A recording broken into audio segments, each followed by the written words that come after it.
Magandang araw sa lahat ng mga maalamat na guro sa buong Pilipinas.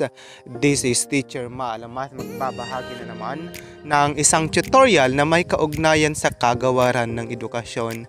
Kamakailan nga naglabas ng guidelines ang kagawaran ng edukasyon relative to the issue 1's distribution of SIM cards to all teachers with, of course, meron pong laman na data allocation na kung saan pwede po nating magamit doon sa atin pong trabaho.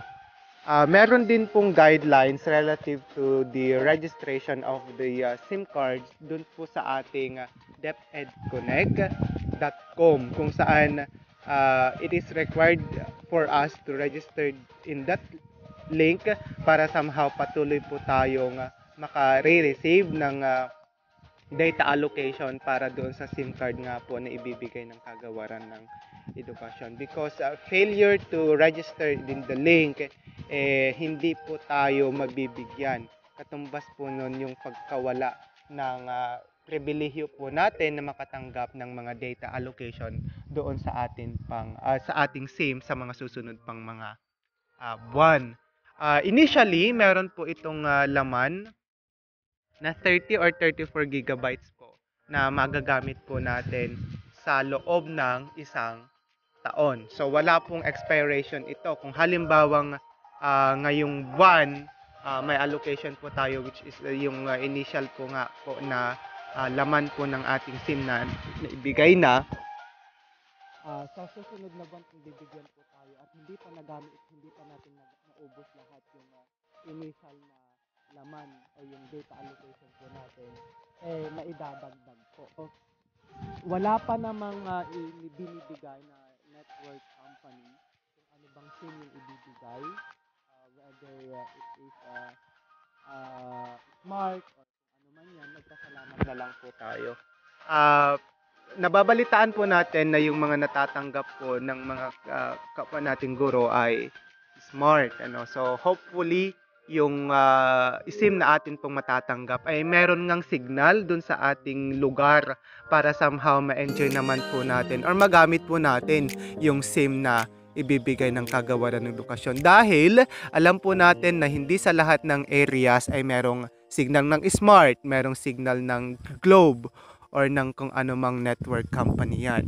But in this video, let's now talk about kung paano ba natin malalaman yung natitira pang data allocation po natin. So, just download yung ito po, yung ating yung Giga Life na application, no? Giga Life app. Then, kapag na-download po natin yan, open po natin at ito po yung magpapakita. Check lang po natin or click lang po natin yung next. Tapos, get started. Then, continue lang po natin. Then, click started ulit. Then, since hindi pa tayo nakapag-register dito sa ating Giga Life app, just click sign up. Click po natin yung sign up. Then, you will be asked to enter your mobile number as well as your password. Kapag nakapag-register na po tayo dyan, pwede na po nating makita yung ating natitirang data allocation. Check lang po natin, click po natin yung check usage, gano'n. Then makikita po natin kung ilan pa ba yung natitira na mga data allocation po natin. So, sana nakatulong po itong tutorial na ito, and kung halimbawang meron po kayong katanungan relative to this matter doon sa kung paano natin i-check yung ating data allocation, yung natitira po nating data, pwede po kayong mag-comment sa baba ng video po natin. So maraming salamat mga kapwa ko guro sa kagawaran ng edukasyon. Muli, this is Teacher Maalamat signing off.